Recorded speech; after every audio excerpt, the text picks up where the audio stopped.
Good morning, everyone, from Mrs. Burke, Miss Carino, Mrs. Hazel, and Mrs. Roman's class. Continuing to read Wonder by RJ Palacio, reading courtesy of the author and publisher. We're starting with part 3, Summer. You are beautiful no matter what they say. Words can't bring you down. You are beautiful in every single way. Yes, words can't bring you down. That's a quote from Christina Aguilera's Beautiful. Page 19, 119, Weird Kids. Some kids have actually come over and asked me why I hang out with the freaks so much. These are the kids that don't even know him well. If they knew him, they wouldn't call him that, because he's a nice kid, I would answer. And don't call him that. You're a saint, Summer, Ximena Chen said to me the other day. I couldn't do what you're doing. It's not a big deal, I answered her truthfully. Did Mr. Tushman ask you to be friends with him? Charlotte Cody asked. No, I'm friends with him because I want to be friends with him, I answered. Who knew that my sitting with August Pullman at lunch would be such a big deal? People acted like it was the strangest thing in the world. It's weird how kids can be.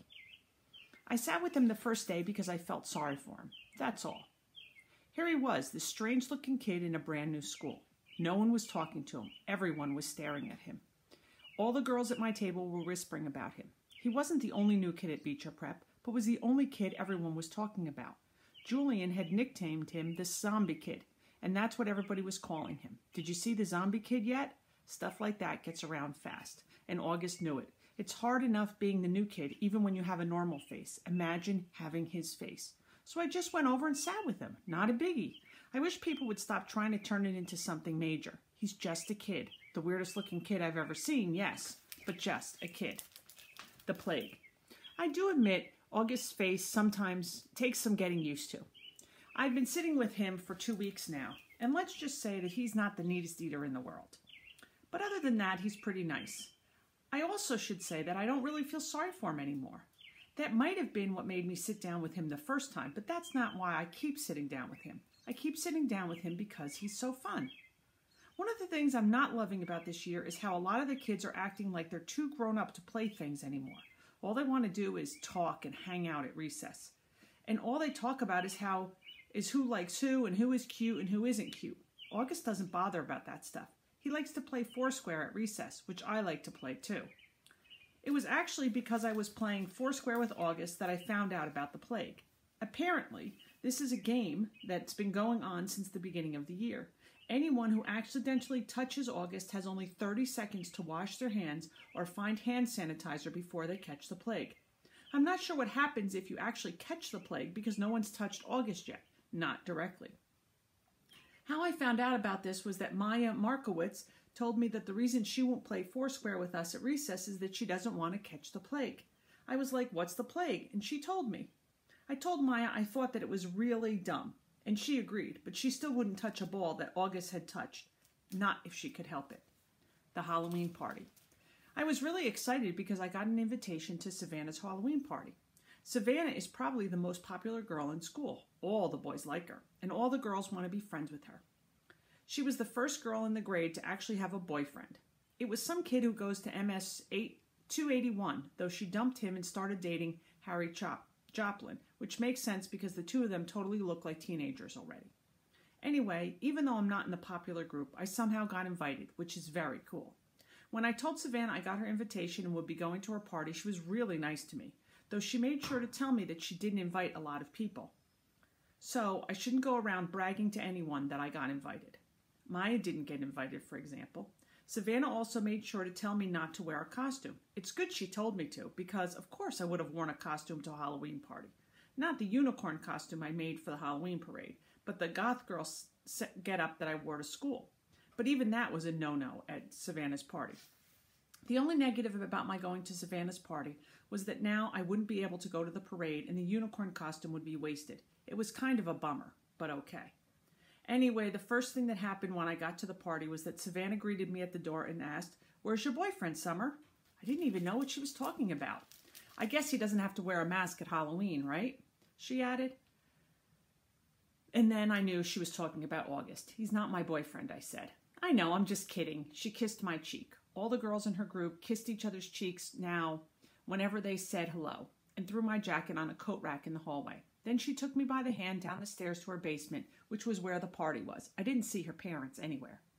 There were about 15 kids there. All of them were popular kids from either Savannah's group or Julian's group. I guess they all kind of merged into one big super group of popular kids, now that some of them started dating each other. I didn't even know there were so many couples. I mean, I knew about Savannah and Henry, and Zima and Miles, and Ellie and Amos. Ellie's practically as flat as I am.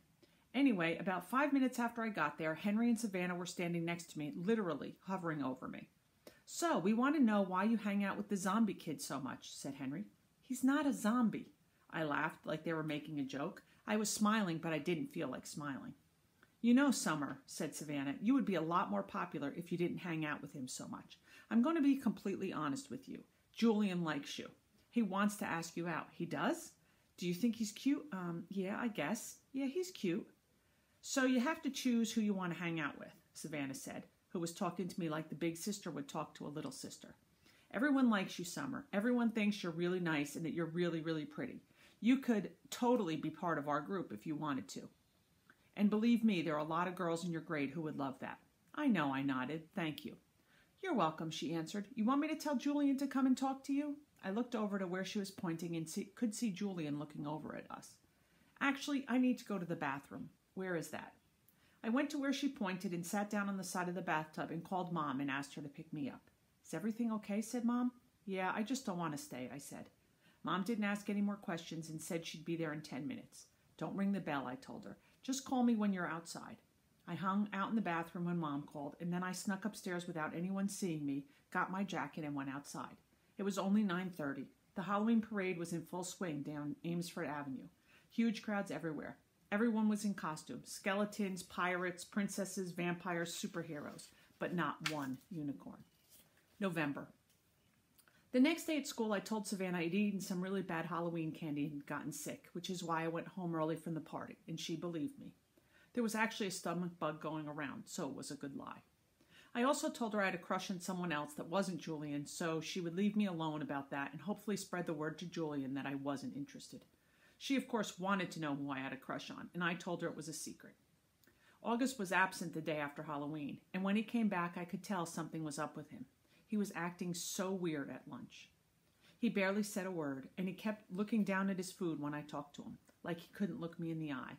Finally, I was like, "Augie, is everything okay? Are you mad at me or something?" "No," he said. "Sorry you weren't feeling well on Halloween. I kept looking for Boba Fett in the hallways." "Yeah, I was sick." "Did you have the stomach bug?" "Yeah, I guess." He opened a book and started to read, which was kind of rude. "I'm so excited about the Egyptian Museum project," I said. "Aren't you?" He shook his head, his mouth full of food.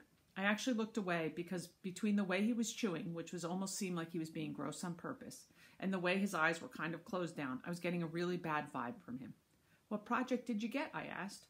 He shrugged, pulled out a little scrap of paper from his jeans pocket, and flicked it across the table to me.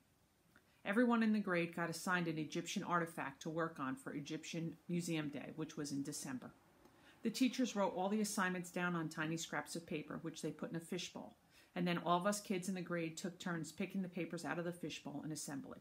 So I unfolded Augie's little slip of paper. "Oh, cool," I said, maybe a little overexcited because I was trying to get him psyched up. "You got the step period of Saqqara." "I know," he said. "I got Anubis, the god of the afterlife." "The one with the dog head?" "It's actually a jackal head," I corrected him. "Hey, you want to start working on our projects together after school? You can come over to my house." He put his sandwich down and leaned back in his chair. I can't even describe the look he was giving me.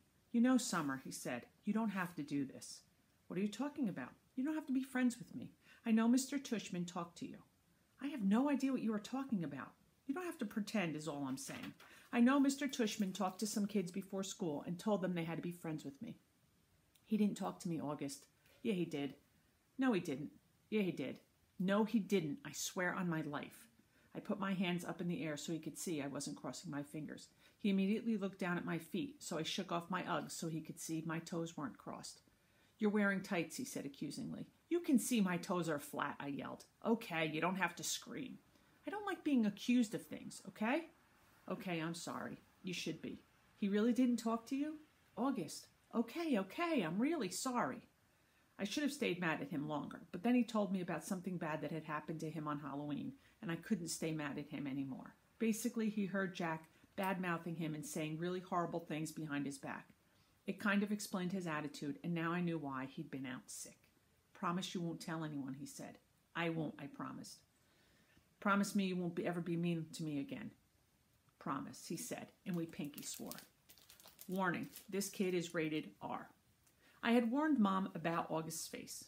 I had described what he looked like. I did this because I know she's not always so good at faking her feelings, and August was coming over for the first time today. I even sent her a text at work to remind her about it.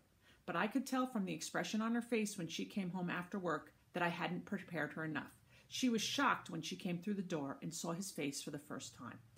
Hi, Mom, this is Augie. Can you stay for dinner? I asked quickly. It took a second for my question to even register. Hi, Augie, she said. Of course, sweetheart, if it's okay with Augie's mother. When Augie called his mother on his cell phone, I whispered to Mom, stop making that weirded out face. She had that look like she's watching the news and some horrific event has happened. She nodded quickly, like she hadn't realized she was making a face, and was really nice and normal to Augie afterward. After a while, Augie and I got working on our project and went to hang out in the living room. Augie was looking at the pictures on the mantle, and he saw a picture of me and Daddy. Is that your dad? I asked. Is that your dad? He said. Yeah.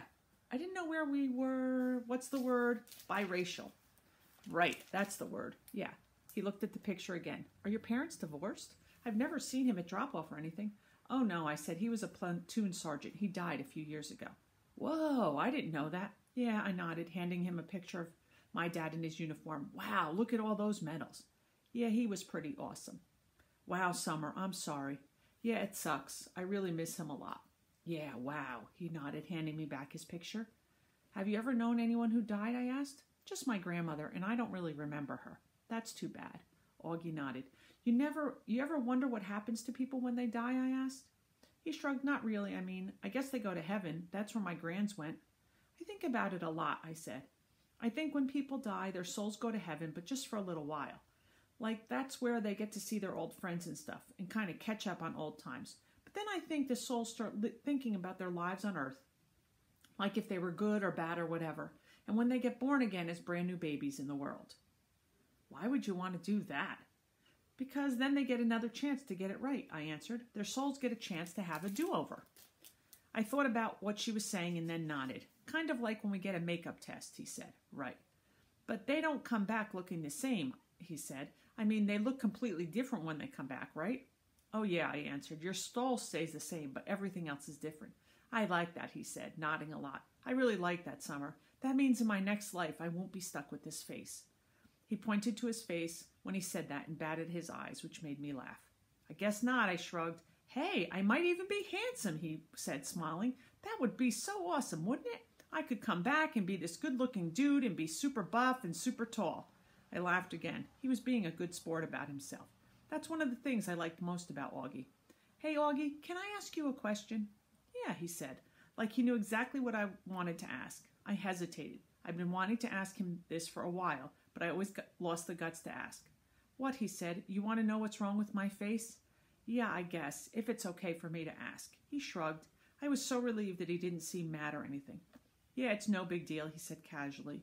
The main thing is that I have this thing called mandibulofacial dystosis, which took me forever to learn how to pronounce, by the way, which I also have this other syndrome thing that I can't even pronounce. Then these things kind of just morph together into one big super thing, which is so rare they don't even have a name for it.